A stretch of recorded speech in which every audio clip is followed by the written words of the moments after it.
Welcome to Audiorama and Lectura. Make yourself comfortable, listen, and enjoy Mastering Destiny. Unlocking the Power of Suggestion, an audiobook rendition of Henry H. Brown's Introduction to the first part. This volume contains the most important knowledge which man can possess, namely, the knowledge of the power to control his own destiny. In his own life and in the lives of many others, the author has seen the demonstration of this power.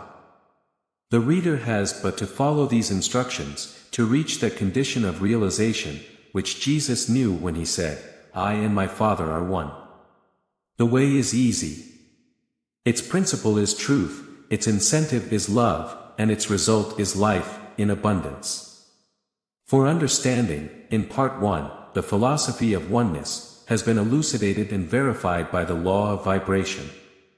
In order that this principle of oneness and the law of vibration may be applied to thought in daily life, in Part 2, the principle of suggestion is unfolded. It is an ever-present, ever-active principle. Whoever accepts, understands, and applies it, attains mastery over all conditions. This principle is the basis of the many metaphysical movements of the age, and when intelligently obeyed, gives one all the power that any healer possesses. In order that the reader may attain this power, in these pages are scattered methods of thought and affirmation. At the end, there are affirmations for practice so that everyone can, through a trained will, learn the art of living. The aim and objective of the book is to help the reader to self-control. No perception of truth ever gave man so much power as autosuggestion, or as we shall now call it, affirmation. It is the discovery that thought is force, and that man can control, in its objective expression, this infinite subconscious life, which is the real man, the ego, and thus control destiny.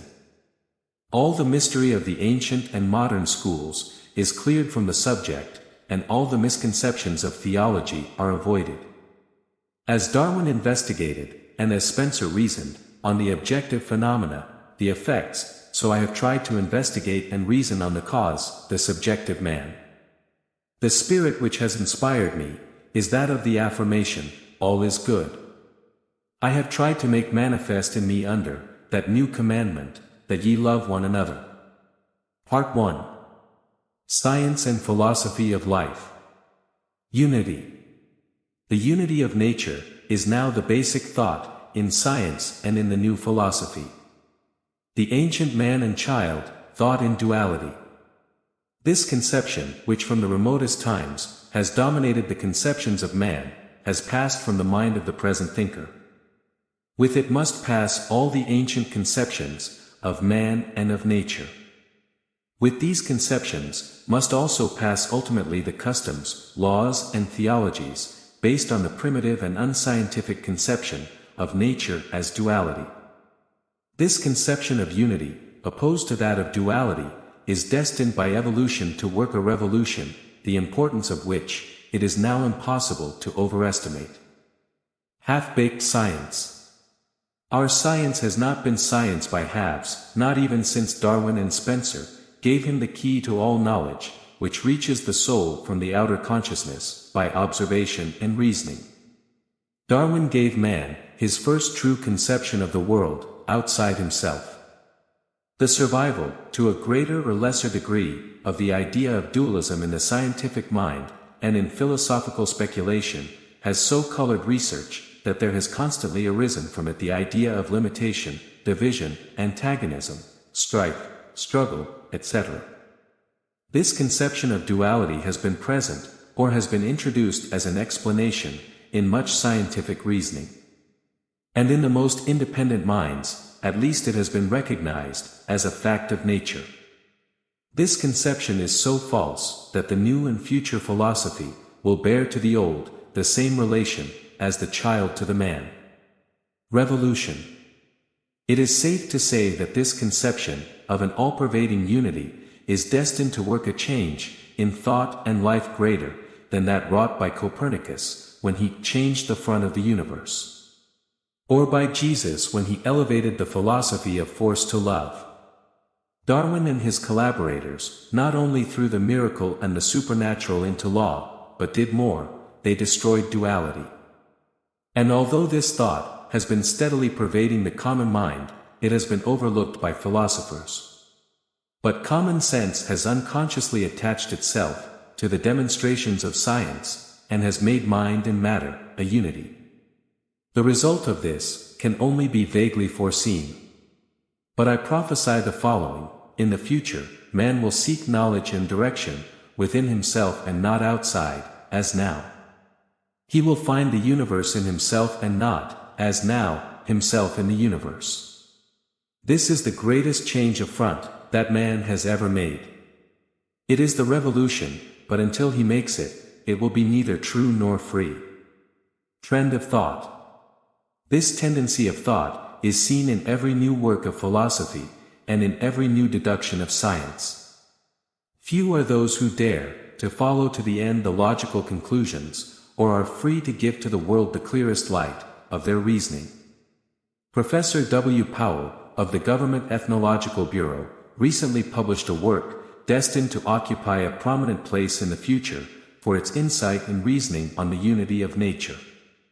Professor McGee, in reviewing the book in the forum, says of Professor Powell, accepting the observed unity of matter and motion, Powell is able to escape from that besetting dualism, which has clung to the human mind ever since the Sylvan savage first noticed, front and rear, this side and that side. This observed unity is the basis of reasoning and life in soul culture. Soul culture is, therefore, that coming thing which is neither religion nor science, but the union of both, soul being the religious side, and culture the scientific side of thought. Its first affirmation is unity. This assertion is constantly repeated, until it becomes the instinctive thought to solve all the problems of life. One, or something. All is one, all is something. The name is not important. I would not argue with someone who said Brahm, God, force, or any other term, which to him meant unity. I find it more acceptable to say, all is spirit. What spirit is, can only be answered by saying, spirit is all, and all is to the consciousness, only different manifestations of spirit. Duality. There are not two forces, two antagonistic things, warring in nature for dominion. These two things have hitherto been balanced in the mind. Some of these warring mental twins are God and the devil, angels and demons, men and women, spirit and body, mind and matter. Matter and motion, matter and spirit, good and evil, health and disease, life and death, as separate entities. They are two only to the man-child, who reasons from appearances, but to the one who looks at the cause, they will always be manifestations of the one. There is no double standard. One reigns forever, and that one is mind or spirit, omnipotent, omniscient and omnipresent. Being one, there can only be harmony.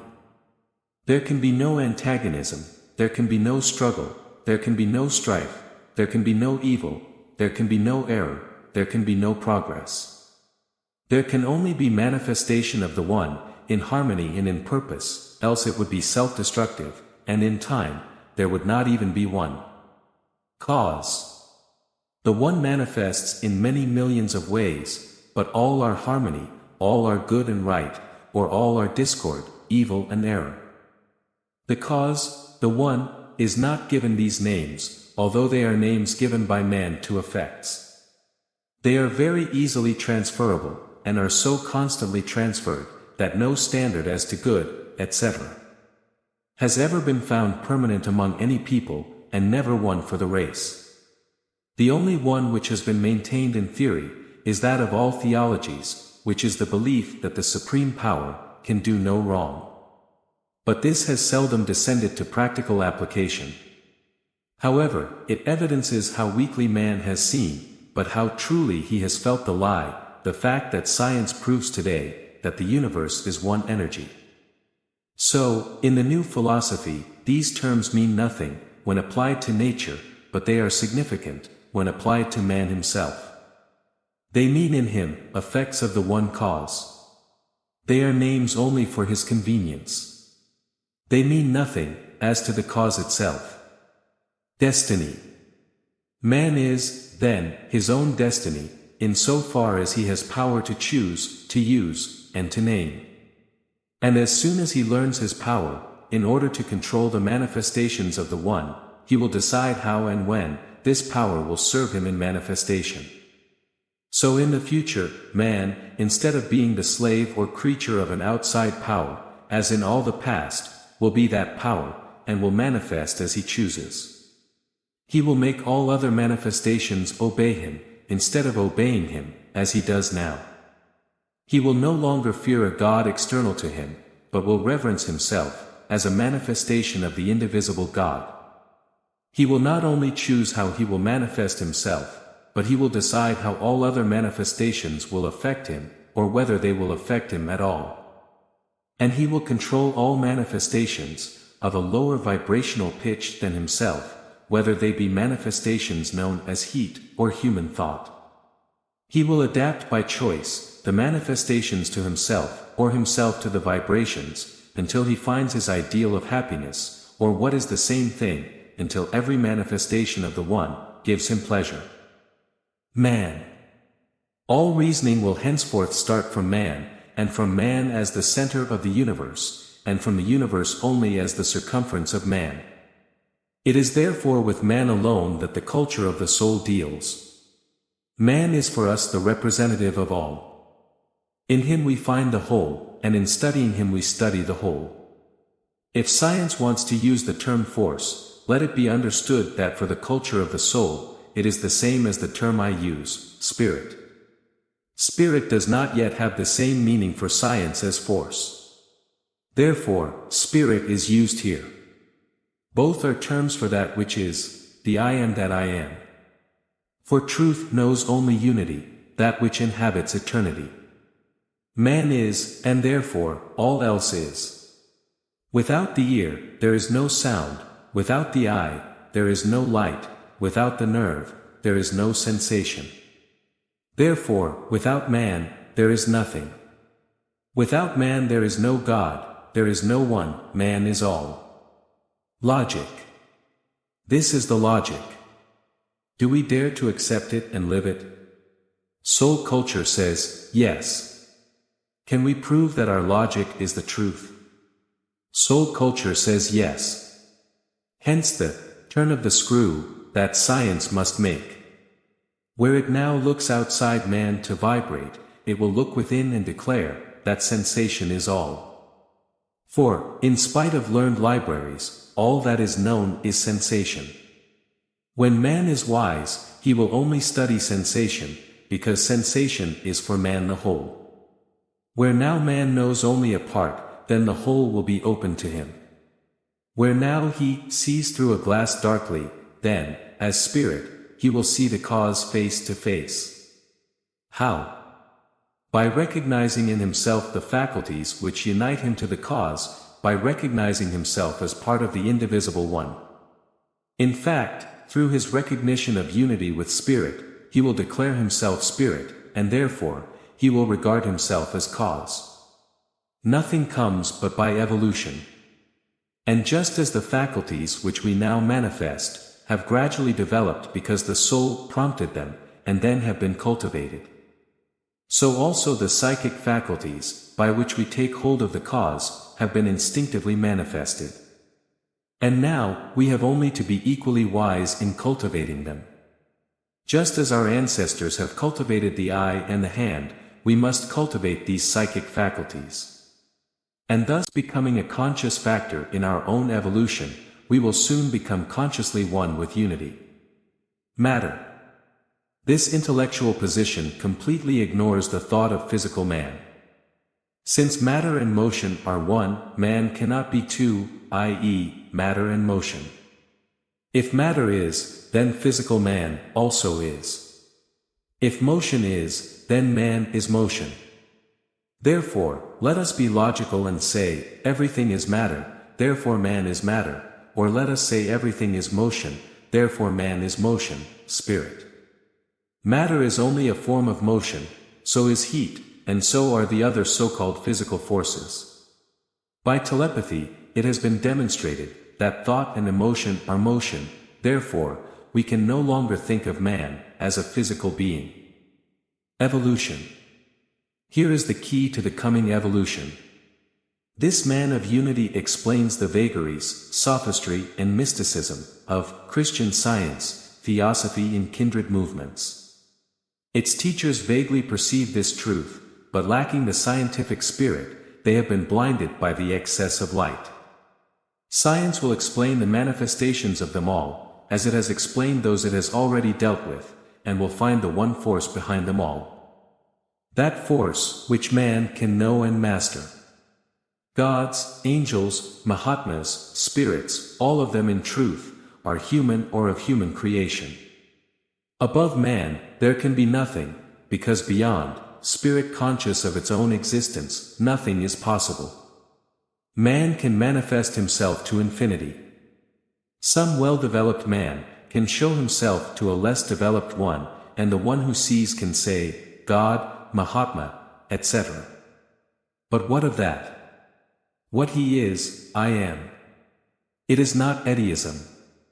To declare that man is not physical, is as far from eddy madness, to say, you have no body, as it would have been, when Copernicus said, the sun is still, to have said, there is no earth.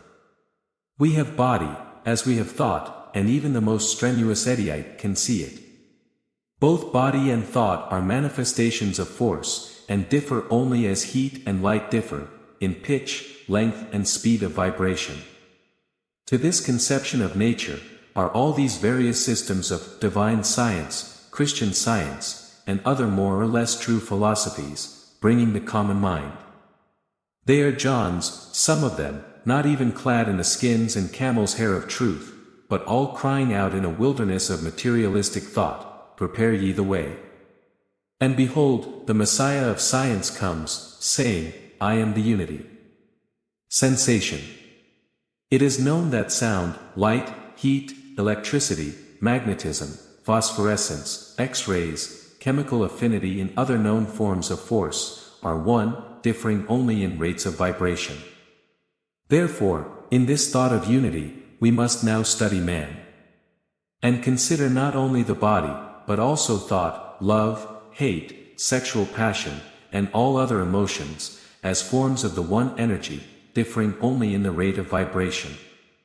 That is to say, we have to study only the effect of vibration on the self, that is to say, study the sensation. Force. As a force and as a manifestation of force, man can be as intelligently studied, as have been the recognized forces of science, and their effects. And as man learned to control them to his advantage, so he can learn to control this force, which is himself. He, as a force, manifests as thought, emotion and psychic power. Just as he has interrogated nature, and by experiments, he has learned to weigh, measure and control what he calls physical force. He can, by experiments, learn to consciously use and control this force, called psychic or spiritual. He is now almost totally unconscious of it, and uses him instinctively, as he once did electricity. As he now uses one and is master, he can use the other, and be master of himself. The ingenious use. Learning to do voluntarily and consciously, what he now does involuntarily and unconsciously, that is, manifesting life, is now the field of human accomplishment. I predict that when man has found the way, he will have no need of all the present cumbersome machinery called science, nor of much of the present powers, mechanical or motor. The occult manifestations of the one power will do all that is now done and more, with less labor, frictional cost than is possible, even with liquid air. Chalk marks do not pull wagons, once said a railroader. But we are much closer to the time, when some manifestation of force, which is less tangible than chalk marks, will draw wagons. Closer, than was the possibility of lightning drawing them, when Franklin did it from the clouds, or than we were then, to the possibility of wireless telegraphy. The Chinese used gunpowder in gambling, centuries before the Christian nations used it to kill. So the Hindu jugglers use occult forces today, but the Anglo-Saxon will use them at work. I believe that the Anglo-Saxon is the coming man, who will not only conquer the world, but will also conquer the near, but invisible, realm of psychic power. Spirit. Man is spirit, with unlimited power of manifestation. Just as the recognition of man as soul and body has led to the present development, so far it is limited in manifestation, by this dual conception of man and nature. So also by this idea of unity, of nature and man as spirit, he will be liberated. It will then be able to manifest itself without limitations, and will thus mark the beginning of the new civilization that awaits us. We are what we think. All that, in this thought of duality, has been affirmed of man is false, when considered in this thought of unity. The facts will not change, but our mental attitudes towards them do change. This will change us virtually all things, because facts are to us what we think they are. This applies even to the one fact, which makes all other facts possible, ourselves.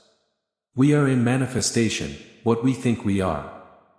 Therefore, if we think we are body and mind, we will manifest as body and mind. If we think we are gods, as we are, we will live as gods. Thus this thought, of the universe and of man as unity, as spirit, will work a greater revolution in the manifestation of life than any discovery, invention or philosophy has ever worked. The preparation. He who wishes to devote himself to the study of man as spirit, must be willing to set aside all preconceived opinions about man and nature.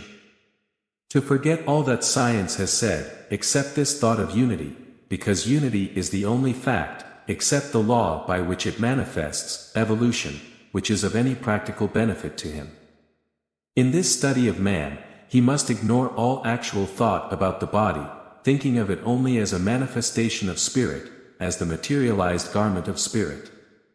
In this thought, all that I have said and can say is true. Under the old thought of duality, all that I have said or can say is false.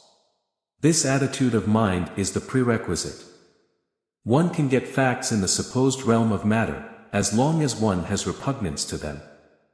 But in the psychic realm, to recognize facts, one must be receptive, otherwise, it is like the blind man seeking to convince himself of color. Vibration.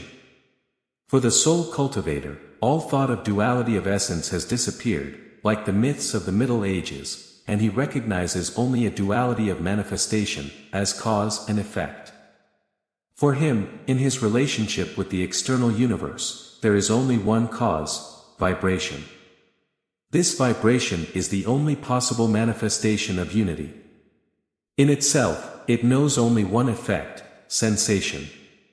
Sensation is the only possible manifestation of unity in it. We call this manifestation life. Sensation, vibration. As the rates of vibration vary, so do the sensations. As the possible number of different vibrations is infinite, so the possible number of sensations is infinite. Man, then, is infinite in possibilities here and now. He has only to develop his power of recognizing the sensations, and of the many millions of vibrations, which are constantly impinging upon him, to choose those to which he will respond, and those which he will harness to do his work. Emerson's favorite saying, may be true in mechanics, hitch your chariot to a star. Man will learn to recognize, reproduce, and enjoy the sensations he chooses, and he will learn to ignore those he finds unpleasant. He will thus become his own destiny. The new man. The new man will have no senses, but will be sensation. He will not limit himself to the 5 senses, but will constantly increase his recognition of sensation. And thus becoming more sensitive, he will find himself, in the ages to come, sensitive to all the vibrations of space. Then he will know everything. A textbook of physics, which is at present in use in our schools, gives this definition of heat. Heat is either a sensation, or that which produces a sensation. This is a definition, which might be given of everything that man feels, and of every sensation. It is true, the author said more than he intended. Everything external to man, is that which produces a sensation, and everything within him, is a sensation. Physics definition. This is all the definition that physics gives of the phenomena of nature. We may say of air, of water, of electricity, of light, etc. that they are sensations in man, and that they are that which produces these sensations.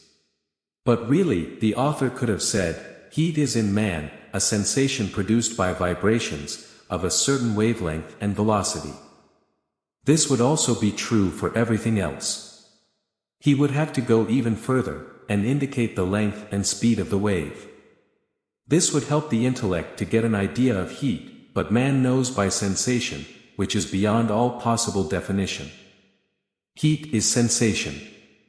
The child knows it by sensation, and the scientist knows no more. Where can heat be studied, in the stove or in man? Without man, there is no heat. For someone under a suggestive influence, heat may not exist. Again, a person in a hypnotic state may develop a blister on contact with a cold coin, due to the suggestion received. Where is the heat? We answer, in the sensation.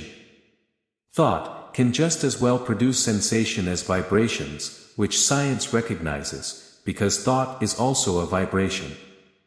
Now let science revise its definitions and its conclusions. Finer vibrations. Soul culture does not deal with the ordinary vibrations captured by science. It deals with those that science has not yet grasped, those that can burn with cold steel, those that enable the surgeon to amputate without anesthesia, pain, blood or inflammation. Of those that carry messages from mind to mind, without wires or batteries, and of those that allow lovers to enjoy a communion, each with the other, even if they are at antipodes. These vibrations produce sensations as palpable, for those who are able to recognize them, as those of heat and cold.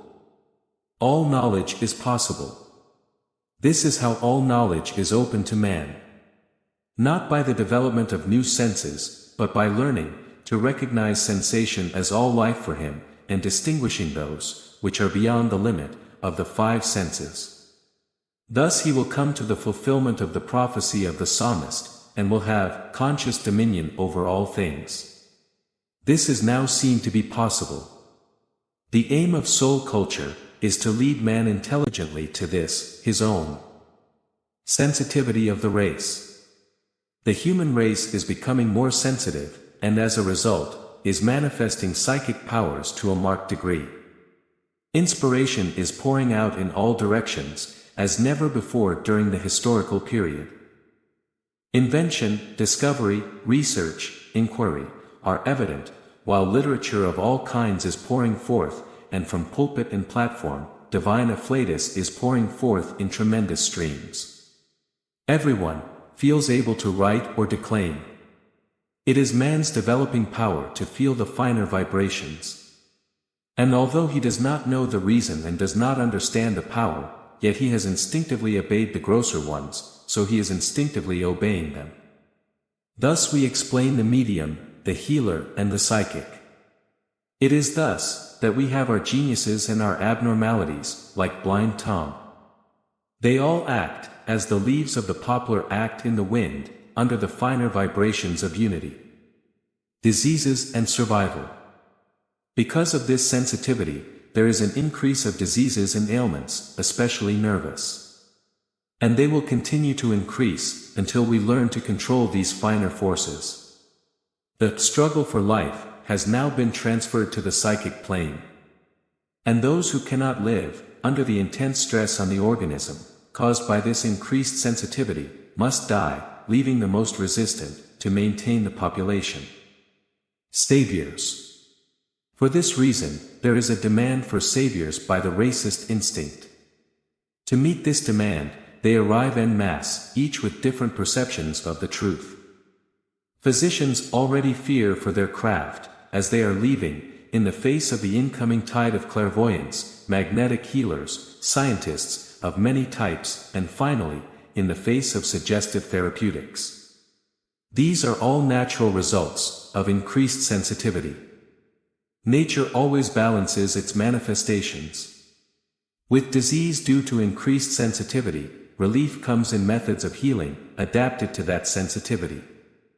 As the hemorrhage died out, with the time of the hardy pioneers who could withstand it, came gentler systems, and finally, these discarded medicine. By the use of the subtler forces of nature, man is not only cured of disease, but made positive to unpleasant sensations. You do not feel the prick of the pin, says the hypnotist. So says the intelligent healer, now you do not respond to the vibrations of pain. Just as you will not see what is unpleasant, nor hear what is discordant, so you will not feel what is painful. You have under your control the power of sensation. You can only feel what you want to feel. Progress. The progress of civilization depends now, not on the arts and sciences, not on schools or churches, but on attaining knowledge and mastery of these finer vibrations. These psychic manifestations often produce some disturbance in the body, causing one to depart from ordinary customs and manners. This causes some philosophers to cry, degeneration. Some peculiar mental condition causes others to cry out, insanity is on the increase. Or some peculiarity of conduct causes the cry, crime is on the increase, while the cause is only an increase of psychic sensitiveness. The race is, at the end of this cycle, taking another step forward. If one of the present crows had seen the first eye that blinked in the sun, and died from oversensitivity, but in dying, prophesied the eye of man, he would have said of that specimen of the species, degenerate. If the medical professions, who now cry fraud and deterioration, in view of the many isms of today, had been at the side of the first man who bowed, and had they seen how, by confinement and toil, he had changed from the rest of the tribe, they would have recommended the change of climate, and would have said, the race is going physically and morally backward. When, in reality, it was going forward, overcoming the view of the conservative. Right. As for the present moral reforming figures, often too impatient and intrusive, failing in their attempts to eliminate vice, and regulate morality through law. They now attempt to restrict the knowledge of the benefits of hypnotism, and had they witnessed the first human beings shedding the animal skins they wore, they would have exclaimed, immoral. The race is becoming too vile to live.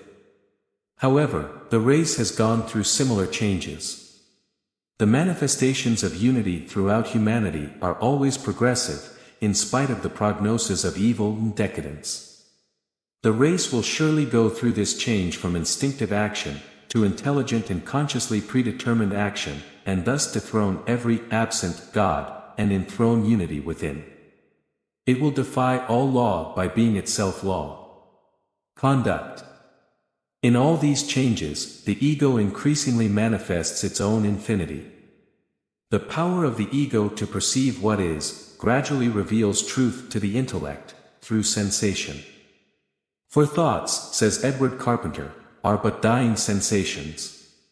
When we feel deeply enough, that is, when we suffer enough, we seek the cause, and in seeking, we find and grow. Sensations that cannot be endured are avoided or cured.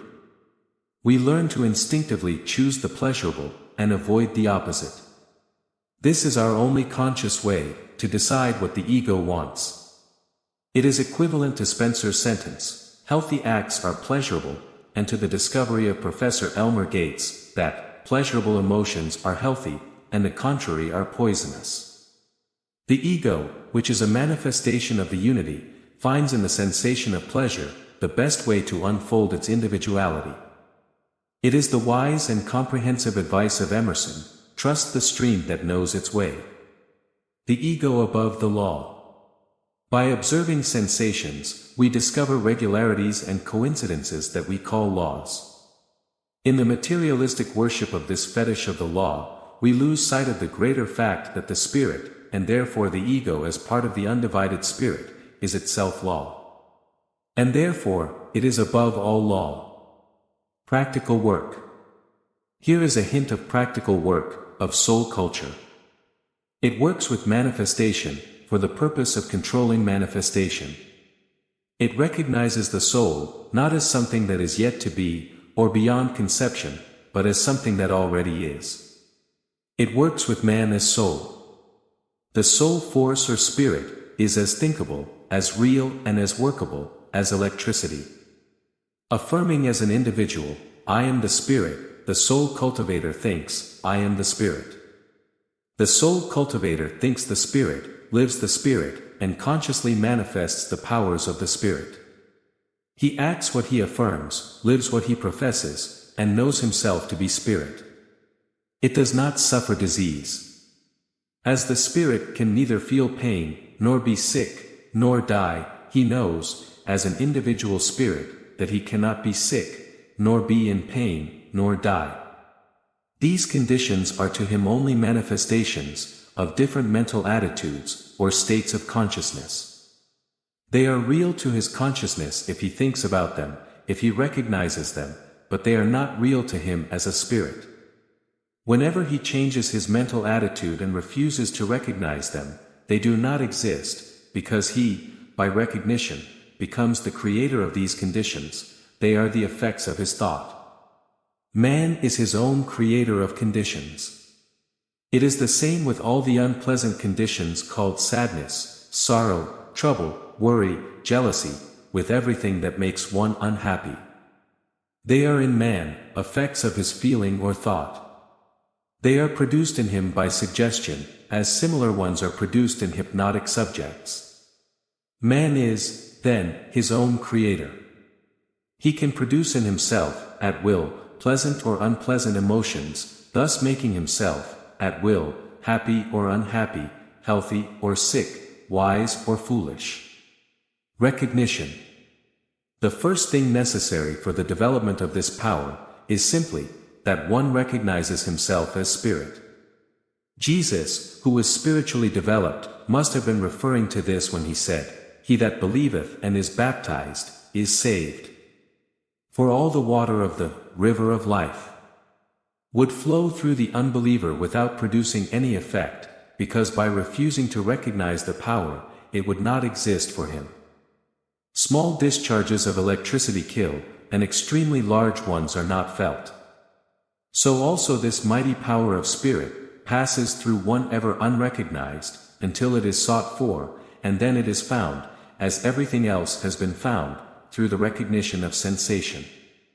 Faith in science. Only the same faith is asked, which the scientist has when he experiments. He would not experiment, if he did not believe in the possibility of finding. Surrender the same willing mind to spirit, and in that receptivity, recognition will come. Once the recognition comes, all that is asked for is possible. The desire. After recognition, there is desire. It is the attitude of true prayer, the sincere desire of the heart, expressed or not. In desire, the way is open for the stream that knows its way to flow unhindered. Freedom. This is how freedom of spirit is gained.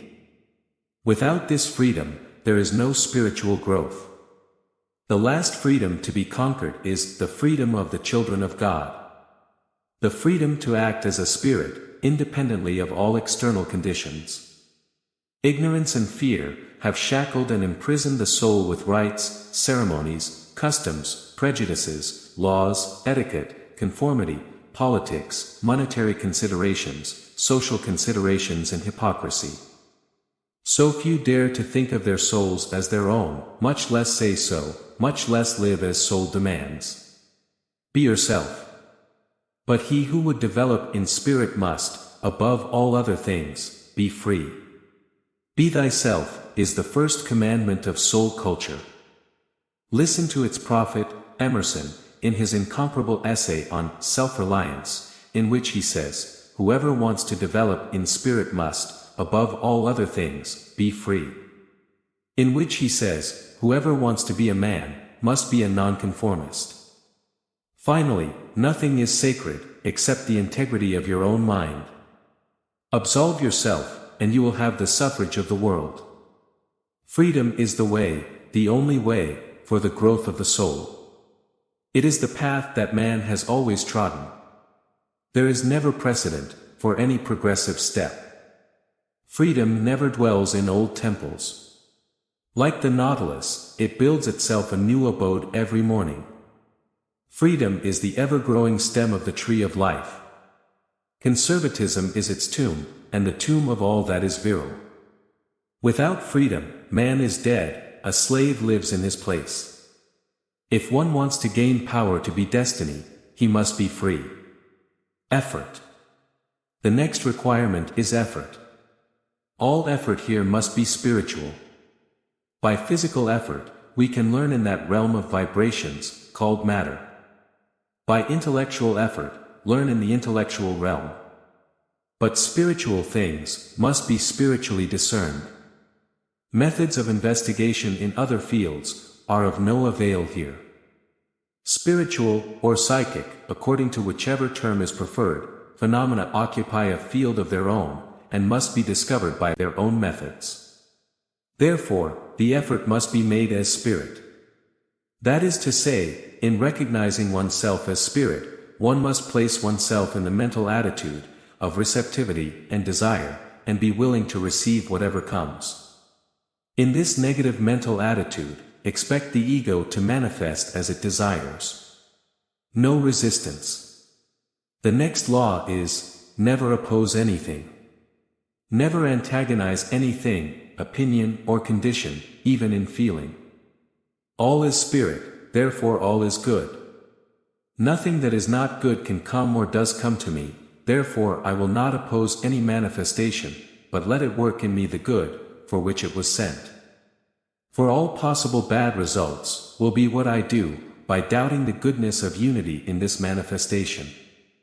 And since I am my own destiny, and since I make the destiny, by deciding how to receive each manifestation, I decide that this is good, for all is good. Therefore, I do as did he who first taught me the culture of the soul. Do not resist evil, but overcome it in the great affirmation, all is good. Thus I keep my mind calm, to perceive and reveal the truth. If I contended, I would not see clearly, nor reveal the truth, but would conceive much error. Therefore, I will henceforth think only of the good, and never antagonize. Such should be the mental attitude of one who is anxious to lead the spiritual life. Demonstration. Demonstration must take the place of argument. Therefore, the next law of soul culture is, never argue. Let your light shine, that men, seeing your good works, may know that you are spirit, and that you love the truth. Affirm, I am spirit. And by living as spirit, show that you are spirit. You live by thinking as spirit, and letting that thought control your life. Soul culture comes through doing. Here again, the thought of the wise master comes in, I must be about my Father's business. My Father works so far and I work. He who does the will of my Father, that is my mother, my sister, and my brother. If he love me, keep my commandments. He always insisted that through conduct, spiritual development is demonstrated. Not once did he ask, what do you think? What do you believe? Self-direction. The next rule is, try to direct the mind, in the direction in which you desire revelation. Whoever is familiar with the terms of hypnotism, will understand when I say, control the mind by autosuggestion. From the subconscious storehouse of all knowledge, the ego itself, can be drawn whatever is desired, in the form of wisdom. The mind can also be directed to the development of psychic faculties. These faculties take hold of infinity, both time and space. Nothing is hidden from the perception of the soul. All the powers of soul are comprised in two, so aptly expressed by Emerson, when he said, to perceive and reveal truth, is all that soul can do. However, although the method of perception is always one, there are many methods of revelation already recognized, and there may be many others to come, in our future unfoldment. Perceptions are revealed simply as truth, or they are revealed in terms of time and space. We thus get the names, respectively, of intuition and inspiration, to designate revelations of truth. of clairvoyance and telepathy, to designate those of space, of psychometry, to designate those of time. In practice, these nuance each other as, in ordinary life, the results of the different senses are nuanced. Life, health. The first manifestation of the spirit is life. Therefore, the first function we arrive at is health. All conditions, which manifest less than a normal state of health, are those of less health, and not of disease. They are the result of spiritual weakness, for some cause, the spirit, not manifesting itself adequately through the body. The main difficulty, if not the only one, is the hindrance placed upon the manifestation of the spirit, by some false idea. Some affirmation of "I cannot," of weakness, or some submission to conditions, through a belief in heredity or in the impossibility of relief, is the cause of ill health. There is no leave to the current that knows its way. Therefore, the first care of the soul cultivator is to let his spirit have its way in health. This is easy. Just leave the body alone, keep the mind out of it, and expect it to be maintained by the doer, spirit, well. You must think and affirm only health. Spiritual gifts. We have a number of recognized psychic powers, spiritual gifts, but I wish to add a few, which are not generally so recognized. The first is music, the highest and purest expression of the soul. All art is purely spiritual, and the purer the art, the closer it is to pure spirit. The more any artistic attempt is removed from all considerations of life, except the love of art itself, removed from monetary considerations, from precedent, morality, etc. Then the purer the art, and the more perfect the manifestation of the spirit. It is attributed to Wagner, the insight to say, if we had real life, we would not need art. The love of beauty is the proof of spiritual development. Beauty is divinity. Hence all the fine arts are of psychic origin. Poetry is especially a psychic gift. It is the daughter of beauty and melody, and hence, from the oracle to the seance, we have the improviser, and all men and boys in their natural state are poets. Classification of the psychic faculties. Thus, a classification of the psychic faculties, which corresponds to develop the culture of the soul, will include music, painting, sculpture, architecture, gardening, rhetoric, poetry, health, inspiration, intuition, clairvoyance, telepathy, prophecy and psychometry. Here we have a field, which comprises everything in life, which is worth living for, everything there is to reward one for living. Except for the one thing, which is above all others, and above all classification, because that one thing is the highest manifestation of life. It is eternal life, the pure life of spirit, faintly shining through the mists of error, and that one thing is love. Love. Love is the first and the last expression of spirit. Love is its highest and purest expression. It is the highest that the intellect can conceive, and it is always the controlling force of life. Every individual is controlled by his loves. There is no progress for him in any line, until his love is moved in that direction, then it moves without solicitude. All spiritual development manifests through love. It is the barometer of life that registers in manifestation the progress of the soul's unfoldment. Love is all that Paul declared it to be, when he said, "The greatest of all is love." It is all that Jesus declared, when he gave the new commandment, "Love one another," thus making it the only condition for spiritual life. It is all that he meant when he said, "God is love." For today's human thinking, love is the highest manifestation of power, known or possible. It represents for us the most beneficent and controlling force of the universe within man, and since it is so, it must be his God. It is the most sacred and powerful of emotions. It is ever present, and is the force from which all others proceed. Thought is love, reduced in potency and tone. The ultimate power. The soul cultivator, therefore, must deal with love as his ultimate power, just as the electrician deals with his ultimate power. He does so by rational methods.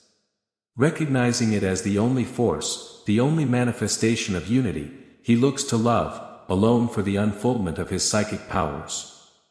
Speed of vibration. The intensity of the vibrations of light has been measured, but not those of magnetism, because they are too rapid, for any conception of time, to enter into its calculation.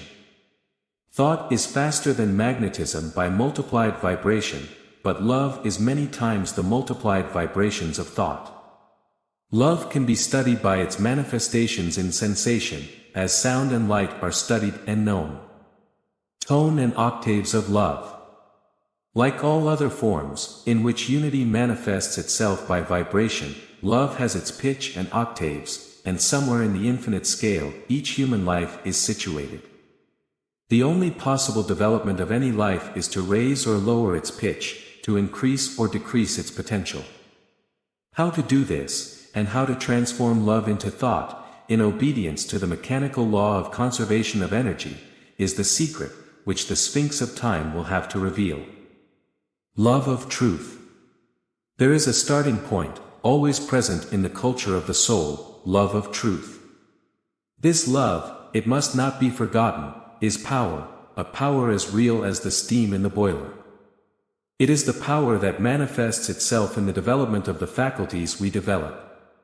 Love must be thought of as force, must be held in our consciousness as force, just as the electrician in the electrical house holds, in his consciousness, force as his thought of electricity.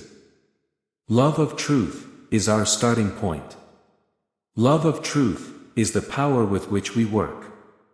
God will not manifest himself to cowards, says Emerson. He cannot, if he would, manifest himself to liars, hypocrites, and slaves. Only to the extent that one is truthful, courageous, honest, and loving, he has independent spiritual life. All that he may seem to have, is but the accumulation of race, for which he has no responsibility, and therefore, in which he has no real possession. It is but the use of race and animal instinct, instead of being, as he should be, an independent and self-controlled individual. In so far as men manifest love, they are spiritual. To the extent that they control their love, by the desire for truth and good, they are human, they are overcoming the tiger in them, and leaving behind the remnants of the ape. Security. Only in this love of truth, it is safe to seek psychic unfoldment. To seek in any other love, is to fall into what occultists call the black magic, which is the development of power without knowledge or guidance. It is to put the power in the animal, in the undeveloped man. This, like all undirected or misdirected power, temporarily harms the individual. The end result, the unfolding, is, however, the same. But this path leads, perhaps, through centuries of suffering. To seek anything other than the love of truth, is to repeat the scandals, the sufferings, the failures, and the complicated work of Christian sects, and of mediumship.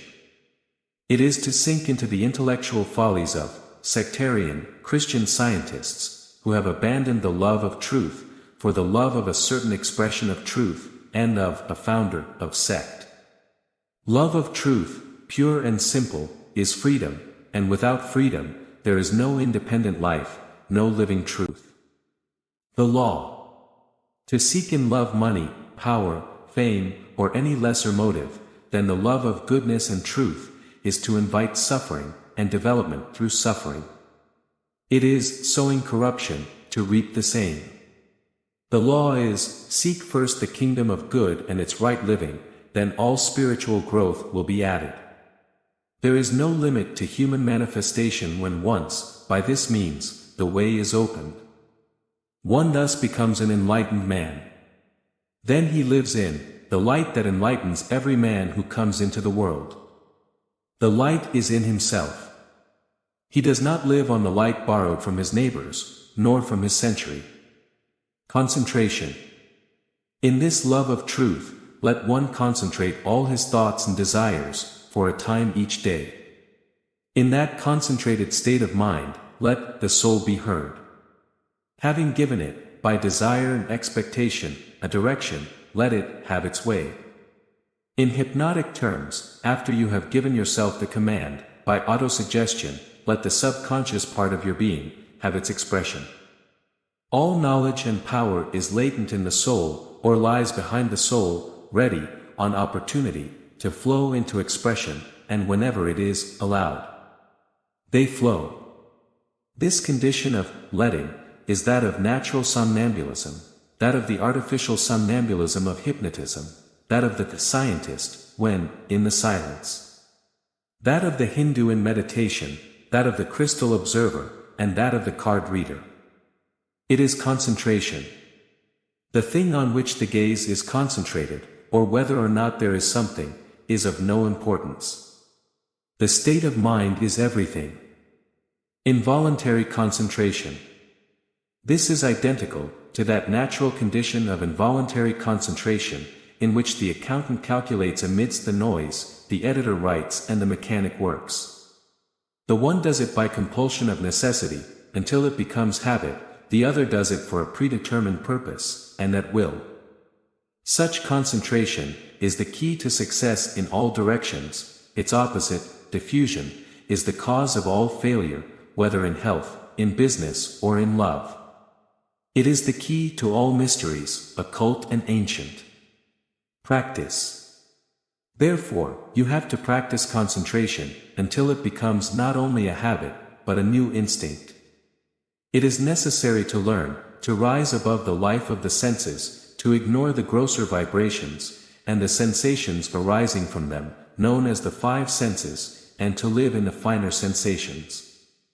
That the hypnotic subject does this, and opens the door to the storehouse of the subconscious, shows that every person, by the same process of suggestion, can do the same. In soul culture, we seek to give freedom of expression to whatever latent knowledge the conscious ego may desire and determine. The fundamental affirmation, I am spirit, means, I am all that spirit is. The soul cultivator affirms, since spirit is truth, love, power and wisdom, I am truth, love, power and wisdom. I am every other possible manifestation, which spirit is. Spirit is all this in potency, I can be all this in manifestation. I am part of the indivisible spirit in spirit. I am an individual manifestation of spirit in spirit.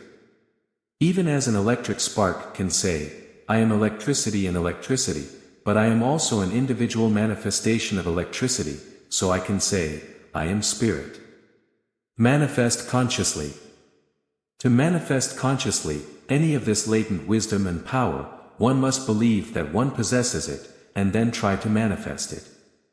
Just as when he was a child he tested his powers of locomotion, which his parents taught him he possessed, and believing, he tested and found. Believing he can see, and hoping to see, then one looks.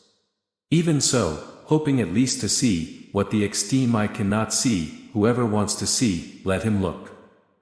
And when the time is right, he will say with the poet-artist, William Blake, I affirm that I do not contemplate the external creation, and that it is for me an obstacle, and not an action. I do not question my corporeal eye, any more than I would question a window, with respect to a view. I look through it, and not with it.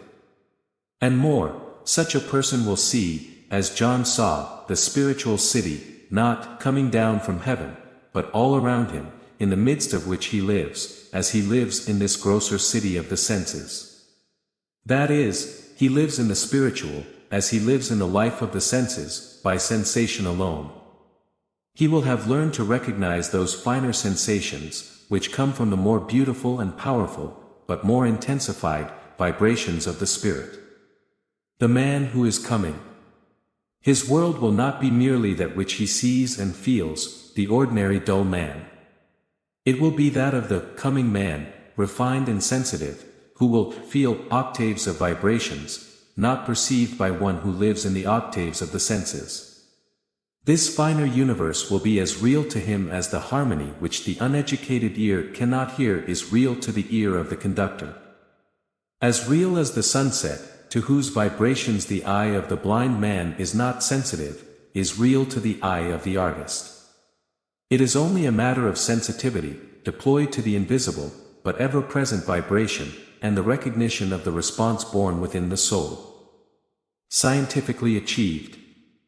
This whole desired condition can be as scientifically developed and cultivated, as has been the recognition of sound in music, of light in painting, of touch in the blind, and of tact in society. By intelligently devoting a little time each day, less than it takes to make a musician, you can become clairvoyant, psychometric or inspirational. And grow thus, to the condition desired by the Reverend John White Chadwick, a desire that is almost universal. One prays beautifully with these words. I could be strong, to turn my eyes to where the eternal stars shine so clearly, truth, beauty, good. And by that blessed vision, lifting my heart to make their clarity mine, taste then, earthbound, eternal rest. Introduction to Part 2. From philosophy, we pass now to the principle of expression. From the science of life, we pass to the art of living. From preaching, we pass to practice, remembering that he who cannot preach better than he practices, will never develop. For the ideal, which is the real of the soul, must necessarily precede all unfoldment. That we are living is no proof that we are now artists. That our lives are not what we desire, is proof that we are poor workmen, and that we have not even learned to be artisans. We are bunglers. Sickness, failure, and unhappiness are evidence of the ignorant and shoddy nature of our work. If life is power, and art, whether useful or beautiful, is nothing more than applying power intelligently, we can only make life an art by directing with intelligence, the only power by which life is directed. That power is thought. To think as we wish to be, is to be what we wish to be. Such a thought is proper to one who knows the origin of his thought. He chooses only those thoughts that cause health, happiness, and prosperity. Our thoughts are caused by suggestion. To know which suggestion to accept and turn into affirmation, and which suggestion to ignore, is to control the expression of life, is to be master of destiny. This is taught in Part 2. It is recommended to study this part, until it becomes as familiar as the alphabet. Then the principles will be lived. The student will thus become an adept in the mystery of life, and an artist of living. Part 2. Suggestion, its place and its power. Definition. Suggestion, in ordinary language, means anything addressed to the senses, anything that causes an idea in the mind. Thus, every individual thing in our environment is, at all times, a suggestion. A suggestion is anything which, from the outside, awakens a thought, anything which sets a man thinking. It is then, an ever-present factor in life, and in this sense, it is true that suggestion governs the world. But to rule, suggestion must be taken by the mind as truth. Then it becomes autosuggestion. Autosuggestion.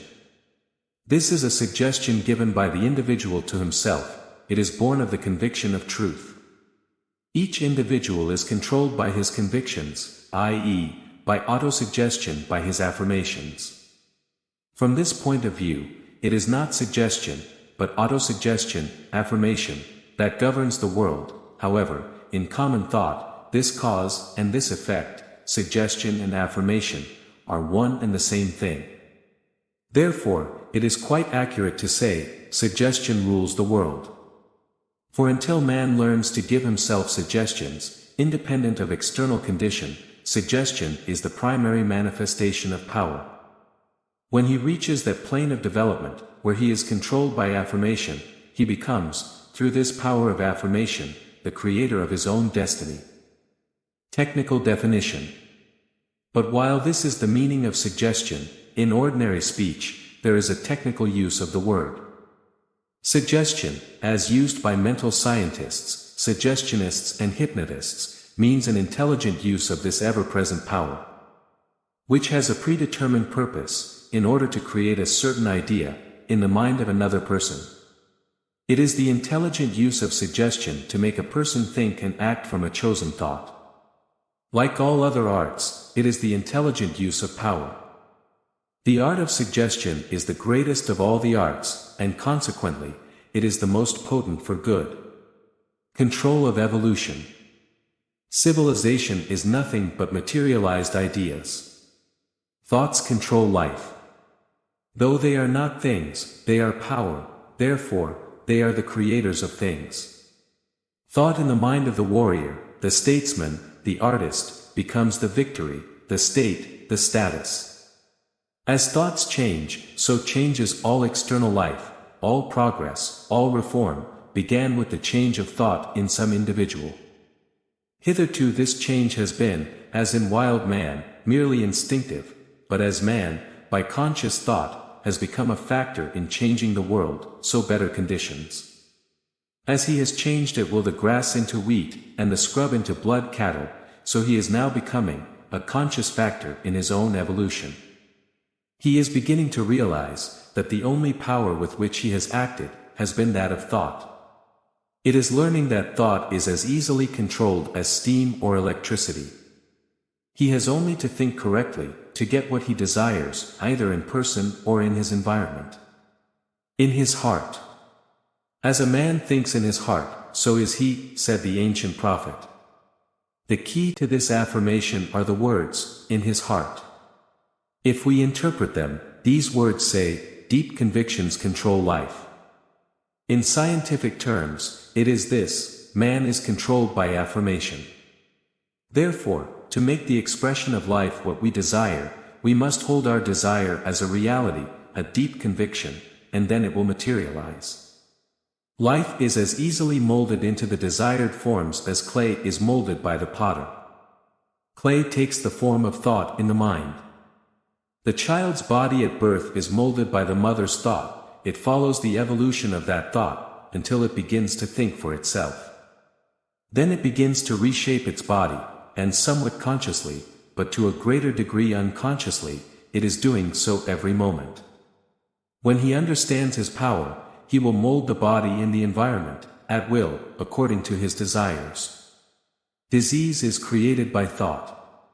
And so, by suggestion, man today, unintentionally, builds his body in disease, old age, weakness, pain and death. He builds his environment in poverty and misery. His mental conditions of unhappiness and pain have materialized. When he never has these ideas of bodily decay, pain or poverty, but instead has, in his heart, ideals of youth, health, vigor and abundance, he will have no more of life's ills. He will have, instead, the realization of these beautiful ideals. Place of suggestion. This is the place and power of suggestion, in the new thought. This art puts in the hands of man the control of his destiny, teaching him to think. It shows that, by right thinking, man can now be what he sometimes dreams of being, forever young, healthy, happy, and carefree. This is possible for everyone. The art is as easily taught as the use of the magnet. Many lives now prove it. Do you want to know the law? Here it is, never think as a fact, a thing that you do not wish to materialize. I will put it another way, suggest to yourself, that it is true that which you wish to be true. Only believe and be saved, was the command of Jesus. If you believe that what you wish to be true is true, it will manifest in your life as truth. Illustrations. Wish, affirm and think health. Keep before your mind the image of yourself in health, as the artist keeps that of the statue he is carving in marble. Keep it persistently and you will create health. Do you wish to be relieved of poverty? Hold the idea of abundance to use it, to enjoy it, not to hoard it, not to oppress, but to bless, and it will come as surely as the rose from the bud. This is the power of the Christian scientist, the divine scientist, the mental scientist, the soul cultivator, the hypnotist, the suggestionist. They all use the power of suggestion and affirmation, each more or less comprehensively. It is the power of the priest, the politician, the street fakir, the auctioneer, the teacher, the physician and the reformer. They all use it instinctively, for it is all the power that man has, the power of thought. Assertion. The technical word used here is affirmation. Affirm what you desire, and it will manifest in your life. Learn a lesson from the hypnotist. He tells the subject, "You can't get up." He repeats it until the subject, because he accepts it as truth, cannot get up. He says, "Your teeth hurt," and repeats it, until the painless jaw really hurts. We say the same thing to ourselves, "I am sick, poor, old, unhappy, weak, penniless," until we become so. Now turn around, repent and affirm the opposite. And then say, "I am rich, happy, healthy," until you see that life changes in appearance. Then it will change, when you say this from conviction. Realize that as mind, spirit, you are now potentially all that you desire. It is in you, waiting for expression. For what one man is, all men are. If one manifests as health, happiness, and wealth, all men can. Let that power which is life in you, manifest your desire. By affirmation, direct the flow of life to you. All is good. An affirmation contains all that is necessary for good, for a perfect life. The affirmation is, all is good. This is faith in the providence of the universe, faith in the intelligence and wisdom of that almighty power, who of himself said, "Let there be light," and there was light. The Almighty is good. All manifestations come from Him, therefore all are good. All is good, used as an affirmation, becomes reality, and frees the individual from all evils. Power of choice. With this understanding of suggestion, as an ever-present factor in life, goes also the realization that, whenever one has attained the power, to select suggestions and reject those he does not desire. It is then that he has attained the power to control his thought. To control thought is to be the conscious creator of destiny. To be the master of destiny. So great is this fact that it requires desire, time and repetition before it can be realized in the daily manifestations of life. Therefore, this principle of suggestion is further developed. How is a suggestion made? Remember, a suggestion is that which is intelligently used to induce a desired mental condition in another mind. An affirmation is a suggestion accepted, and made true. An affirmation of truth in the indicative mode, present tense, is the controlling power in the individual life. We have here a basis, from which to begin the work of assuming conscious control of life, and of molding its expression to our will. By realizing that hitherto life was controlled from without, that is, that we have affirmed. Because the suggestions were accepted, that so far we have not thought of a choice, in the suggestions we have accepted, we are ready to learn, that we can suggest to ourselves. That affirmations arising from desire, can be used voluntarily. These affirmations will control the expression of life. Dafa. All the power of suggestion is multiplied many times over when it becomes an affirmation born of desire.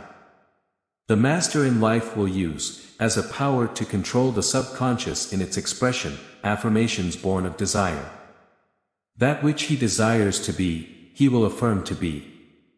This is the great law, the most important law that man has yet discovered. By obeying this law, he will control his life. He will make the channel for the stream that knows its way. There is a powerful factor to be used in this control, will. Hold on to this affirmation, "I am," with will. With this hold, there is no failure. Every affirmation placed in charge of the will and left alone, will find expression, will be realized. When this is understood, when the beauty and necessity of affirmation is seen, then the place and purpose of my monthly diary, of myself will be appreciated. No matter what the culture, position, means, or external condition, they are worthless in life and are enslaving conditions. Until, by conscious affirmation through will, they are used as means, for soul growth, The Means to Self-Mastery. Morgan. J. Pierpont Morgan is not master of himself, though he is almost master of all terrestrial transport, for he may wake up any morning ill, find himself paralytic, become insane. Discover that fire, flood, famine or war, have reduced him to begging. He may die of disease, bullet or starvation. The poorest vagabond may outlive him, be happier and die richer. He has not conquered destiny, and will not, until he realizes that all these things, badges of earthly power, are of no value to the soul, which has power to create, to call forth at will all that it needs. Until it has passed beyond the need for sickness and pain, and even holds death at bay.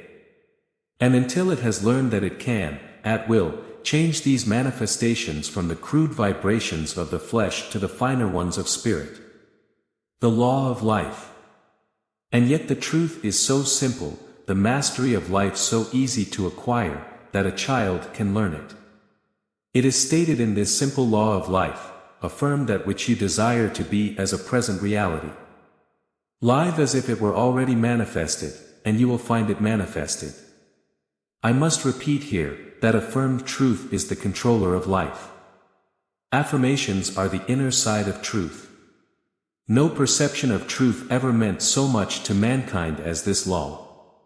It means that all that man has dreamed of is within his grasp. He has to take it only by affirmation. The line of evolution in man is towards conscious self-control direction of the manifestations of life. The animal is rapidly being overcome, and man is coming into expression. From within or from without. Life must be controlled in some way. If not from within, then from without. The question I pose to you now is this: which will it be? Will you be self-controlled, or will you be the tool, the game, the slave of circumstances? To control railroads, telegraphs, labor, capital, armies, is to control the outside. It is not to control oneself. The person who controls them is controlled by them, is a slave to circumstances. The law of suggestion from without is absolute, when the law of affirmation from within is not invoked, intelligently and consciously. No matter what we do or where we are, we act under thought. As long as we obey without choice, the thought born of suggestion, we are slaves to the without. When that thought chooses itself, then God has assumed the throne in his kingdom, the within, and his edicts are affirmations. He reigns absolutely, and his edicts are never disobeyed. They are instantly executed. God said, "Let there be light," and there was light. There is no time between command and execution, no time between cause and effect. Man comes. This development reached, the man has come, the human is here, the animal, the instinctive, the automatic, is dead. The man is here, and all things are subject to him. This power of choice in suggestion is the dividing line between man and brute. As soon as an individual makes a conscious choice, he has crossed the dividing line, and is on the road to manhood. When that power of choice has developed so that he chooses every expression of his life, and all circumstances obey his will, then, and not until then, he has reached the state of man. Man is coming. Man is here, provided one realizes his power to choose, his power to be. The duty of the teacher. The whole duty of the teacher in all departments is to direct, by suggestion, the thought of his pupil. This control may be gained early in life. Suggestion does not determine character, but by suggestion, character may be developed and molded into being. Once accepted, suggestion becomes affirmation. The individual then manifests, not as any person or persons may desire, but according to his inherent character. As all force acts according to the instrument, within which it is confined, so thought, being force, will act according to the instrumentality, through which it manifests itself. Character is, in suggestion, a permanent factor, which only changes as the unfolding soul, the I Am, does. To illustrate this with an example, during the writing of this essay, a friend invited me to go to the theater. I had not thought of going, I was not conscious of any desire to go. But the suggestion awakened the desire. I consented and went. The power of suggestion ceased when I said, yes. I went with my thought, acted in my own way and enjoyed myself in my own way. My individuality determined how the suggestion should affect me, after I had exercised my choice and said, yes. To you belongs the victory. So it is in all matters of life. To excuse one for doing something because he or she was influenced by another is to undermine individuality by destroying personal responsibility. To attain mastery, or to help another to attain it, insist at all times on personal responsibility for conduct. All people have the power of choice, and by choice, they control their lives. Now, let each one bear the effects of that choice, and by experience, learn to choose wisely. Never claim that you are not responsible, you would achieve success in any endeavor. Victory belongs to you alone. Defeat is impossible, for all experience is victory. Wisdom is the reward of every struggle. Thus, the knowledge of suggestion and affirmation is the knowledge above all others. It is the wisdom that makes all other knowledge useful. It is the only real and practical knowledge.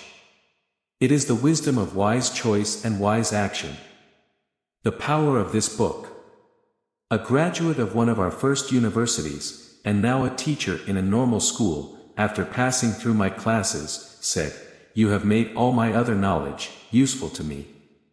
A physician said, "You have only made of practical value what I knew beforehand, but had never formulated the common experiences in law."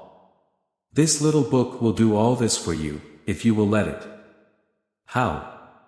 Assimilate it mentally like yesterday's food. Make it part of your mental constitution, and affirm its truth. Praise. No suggestion acts against one's own desire and will. That which arouses opposition, produces an effect opposite to that desired. Understanding this instinctively, and acting on the principle that each one is willing to be helped in the way he wishes to go, and that each is willing to accept happiness and success, the world has found that praise, flattery, insignia, social distinctions, are power. The wise man will use all power, and to understand power and how to use it as suggestion, is to gain success. Fear. Suggestions born of duty, necessity and fear, control most lives. When one is unfolded, love will give all suggestions. Love is the fulfillment of the law. Fear is the father of lies, of all evils and evils. From all fear, good Lord, deliver us, is something that should be in the litany. To free oneself from the suggestions born of fear is to free oneself from sickness, failure, poverty and pain. These suggestions should be ignored, and the opposite immediately affirmed. Keep the latter until they become the constant mental attitude, then no more fear. Affirm, I am not afraid. There is no power to harm. All power is housed within, where the kingdom of God is. Anything that is not in harmony with truth, does not exist, and therefore has no power. Truth at all times is power, and is entirely good. Lies and slander have no power, because they are devoid of truth. Pay no attention to them. To pay attention to them, even if only with a thought or a wish, is to give them power. The harm comes from within, not from the lie. You will soon come to see that no one has the power to harm you except yourself. A lie harms the one who tells it. The same is true of all the harm we would do to another. Recently, in coming to an agreement with a businessman, he remarked, "Since you have not kept the account, don't you fear that he has deceived you?" "He cannot," was my reply. "He can only cheat himself. Every dollar he takes dishonestly will reduce his power in business, destroy his happiness, and injure his health. From me you cannot take a penny, for my provision is infinite. The Lord is my shepherd. Well, I wish the whole world would treat like that, it would be a better world, was his comment.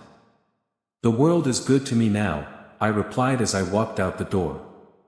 Take this lesson and live it. Then everything is good for you. The power of scientists. Here you have again the secret of all the works of the Christian scientists, mental divines, and other scientists. Metaphysicians, faith healers, healers by faith, cures by prayer, etc. The power is exactly the one used by the hypnotist and the practitioner of suggestive therapeutics. No matter if this is denied, he who has studied suggestion knows that Mr. Shelton, Mrs. Helen Wilmans, Mrs. Eddy, and all the others use suggestion. In order not to use it, they must become non-existent. Whatever other subtle forces there may be, and I believe they are infinite, as is the possible number of vibrations, yet the director of these forces is suggestion. If it were not for this power of suggestion, you would never have a patient. Every paper, book or letter sent out by any scientist is a suggestion, and as the irrigation ditch carries water, so does suggestion carry the power which these healers wield. The error is, that one claims all, and another all, when all have all. All work for the all-power. One power to heal. As life is one, there can be only one healing power, and that is life itself. No one person has ever healed another. Healers have used suggestion, and will use it most intelligently. The acceptance of suggestion, the affirmation, accomplishes the healing. Suggestion can be transmitted in 1,000 ways. The look, the attitude, the speech, anything directed to the ego, through any of the 5 senses, or through any possible channel, is suggestion. Hence telepathy is the most potent channel, because it arouses no opposition in conscious life. Telepathy is the power in absent treatments. He who has learned concentration can do all that Mrs. Eddy does, or Mrs. Wilmans. It is the common heritage of man. Cannon and gunpowder. As the chamber of the cannon to gunpowder, so is suggestion to all the forces of the soul. It is the conscious will of man, directing the expression of the subconscious life. It is mastery. Remember, to direct thus, to understand thus that the divine power in you, is subject to your thought, is to reach the pinnacle of knowledge, and to have the all at your command. It is to be a special creator, under the absolute law of creation. Thus we create our environment, we create ourselves. We become what we wish to be. The way is through affirmation. To control life, understand and control suggestion, and the results will be what you have desired and chosen. This should be your daily affirmation: I choose my life. I affirm truth. Truth affirmed, molds my body and my environment to my desire, as the potter molds the clay. I make my life of my choice, for I am creator. Thus affirming, you have become conscious law and King of Kings. The millennium here. Knowing the power of suggestion, its intelligent use, those of us who have studied and practiced it, see in it the fulfillment of prophecy and the expectation of the millennium. It is here now, in every heart that affirms, all is good. Fear. Fear being the cause of all evils, failures and unhappiness, is the first condition that must be overcome. To overcome fear, learn to affirm fearlessness. Let the thought used be this, in whatever form of words you choose to put it: I am not afraid. I dare to do everything I wish to do. Whenever anything provokes you to a thought of fear, make this affirmation. Then do in the mind that which you fear, and act it out externally whenever possible. Conquer fear by affirmation, and prove that you have conquered it by doing the thing feared. There is no affirmation which brings health and happiness sooner than this: I am not afraid. Health. For health, do not recognize sickness in your thought.